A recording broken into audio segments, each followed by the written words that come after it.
வணக்கம் உறவுகளை. இந்த வீடியோ நாங்கள் என்ன பார்க்க போகிறோம்னு சொன்னால் கேக் தான்.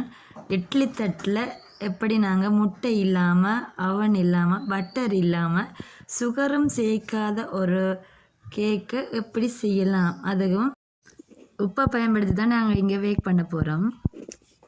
பார்த்தீங்களா எப்படி வந்திருக்குன்னு சொல்லி பாருங்க, ப்ரௌனிஸாக இருக்குது. இந்த கேக் எப்படி செய்யலாம்ன்றதை பார்க்கலாமாங்க.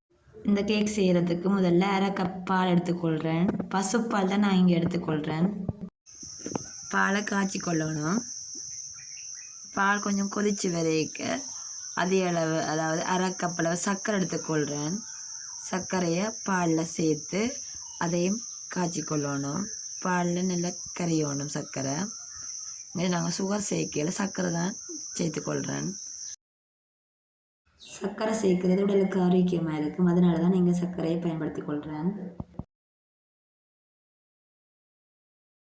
அடுத்ததாக இன்னொரு பாத்திரம் எடுத்து அதுக்குள்ளே ஒரு கப் அளவு கோதுமை மாவு எடுத்துக்கொள்கிறேன்.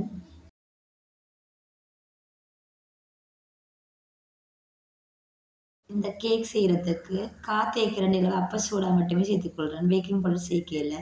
பேக்கிங் பவுடர் சேர்க்காமலும் நாங்கள் இந்த கேக்கை செய்து கொள்ளலாம்.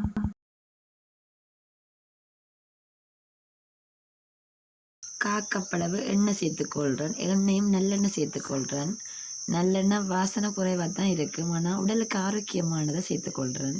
எண்ணெய் அதிகமாக பயன்படுத்தக்கூடாது. நல்லெண்ணெய் ஓகே, நாங்கள் பயன்படுத்தலாம். பாலும் சர்க்கரையும் சேர்த்த கலவையை இப்போ மாவுக்குள்ளே நாங்கள் ஊற்றிக்கொள்கிறேன். மாவை நல்லா மிக்ஸ் பண்ணி கொள்ளுவோம். இந்த கலவை அதிகமாக தண்ணி ஆகக்கூடாது, அதிகமாக இறுக்கமாகக்கூடாது. தோசை மாப்பாதத்துக்கு வரும் வரை இதை நாங்கள் நல்லா மிக்ஸ் பண்ணிக்கொள்வோம். பாலும் சர்க்கரையும் சேர்த்த கலவையை தான் நாங்கள் இதுக்கு விடணும். அப்படி அது காணாட்டி கொஞ்சம் தண்ணியை விடலாம், அதிக தண்ணியை சேர்த்து விடக்கூடாது.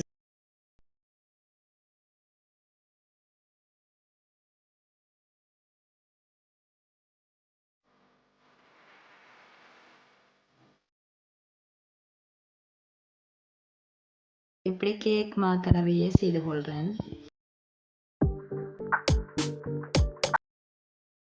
இப்படி மாக்கலவை இருந்தால் ஓகே. அடுத்ததாக இட்லி தட்டு எடுத்துக்கொள்கிறேன். இட்லி தட்டில் எண்ணெயை பூசிக்கொள்ளலாம். அப்படி எண்ணெய் பூசினா தான் தட்டிலேருந்து கேக்கை ஈஸியாக எடுத்துக்கொள்ள முடியும். இந்த தட்டிலேயே நாங்கள் கேக்கு செய்ய போகிறோம். பாருங்க, இந்த மாவை ரான்சர் பண்ணுறேன். இட்லி தட்டில் ரான்சர் பண்ணுறேன் பாருங்க. இந்த மாவை இட்லி தட்டில் ஹாஃப் அளவு சேர்த்துக்கொண்டா ஓகே இருக்கும். ஏனெண்டா மா கொஞ்சம் பொங்கி வரும், அதுக்காகத்தான் காஃப் அளவு சேர்க்கிறது. அதோட மாவை குழைச்சிட்டு உடனே நாங்கள் இந்த கேக்கை செய்யாமல் ஒரு 15 நிமிஷமாவது வெளியில் வைக்கணும். அப்போ தான் அப்பச்சோடா பொங்குற அளவுக்கு தயாராகி வரும்.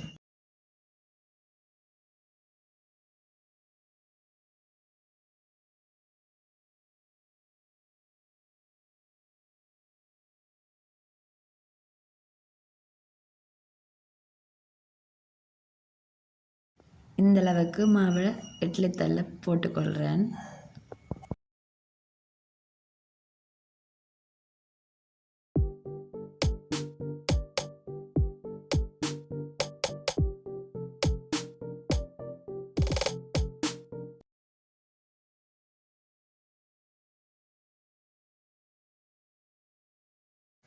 மாவை சேர்த்துட்டு அடுத்ததாக இதுக்கு மேலே நட்ஸை கொஞ்சமாக சேர்த்துக்கொள்ள போகிறேன். அப்போ தான் கொஞ்சம் பார்க்குறதுக்கு அழகாக இருக்கும். இப்படி நட்ஸை சேர்த்துக்கொள்கிறேன்.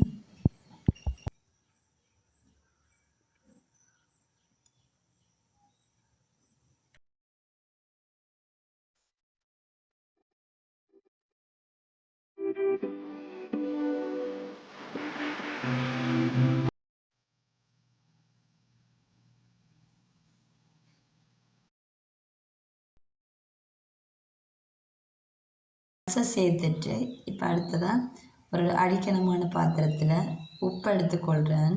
உப்பை வச்சு தான் கேக்கை வேக் பண்ண போகிறேன். இப்போ உப்பு சட்டிக்குள்ளே இட்லி தட்டையும் வச்சுக்கொள்கிறேன். இதை இறுக்கமான மூடி உண்டால் மூடிக்கொள்ளணும். வெளியில் ஆவி போகாத மாதிரி இதை மூடிக்கொள்ளணும். மூடிட்டு இதுக்கு மேலே ஒரு பேரத்தை வச்சாலும் வெளியில் ஆவி போகாமல் இருக்குது. 20 நிமிஷம் வரை அடுப்பிலே வேக வைக்கிறோம். அதை வேக் பண்ணி கொள்ளுவோம். அதுக்கு பிறகு திறந்து பார்க்குறோம். பாருங்கள், நல்லா வெந்திருக்கு போல். இதை செக் பண்ணி பார்க்கணும். ஒரு ஸ்பூன் பின்பக்கத்தால் குத்தி பார்க்க அது பாருங்க ஒட்டாமல் இருக்குது. இப்போ வெந்துட்டுது பாருங்க. கேக் ரெடி ஆகிட்டுது. நல்ல சூப்பரான கேக், நல்ல டேஸ்டான கேக் ரெடி ஆகிட்டுது பாருங்க. இந்த கேக்கை தட்டிலேருந்து வெளியில் எடுப்பேன். வெளியில் எடுத்த பிறகு பாருங்க பின்பக்கம் நல்லா வெந்திருக்குது. நல்ல முறுமுறுண்டு இருந்தது. இந்த டேஸ்டான ஆரோக்கியமான கேக்கை நீங்களும் வீட்டில் ட்ரை பண்ணி பாருங்கள். குழந்தைகள் ரொம்ப விரும்பி சாப்பிடுவாங்க. திருப்பி திருப்பி செய்து கேட்பாங்க. வீட்லேயும் அதான் நடந்தது. திருப்பி திருப்பி கேட்டாங்க. திருப்பி 3 தடவை செய்து கொடுத்தேன் நான். அதே மாதிரி நீங்களும் குழந்தைகளுக்கு செய்து கொடுங்க. சந்தோஷமாக சாப்பிடுவாங்க. இந்த வீடியோ உங்களுக்கு பிடிச்சிருக்குன்னு நம்புகிறேன். இந்த வீடியோ பிடிச்சிருந்தா லைக் பண்ணுங்கள். மறக்காமல் சப்ஸ்கிரைப் பண்ணி விடுங்க. தேங்க்யூ ஃபார் வாட்சிங்.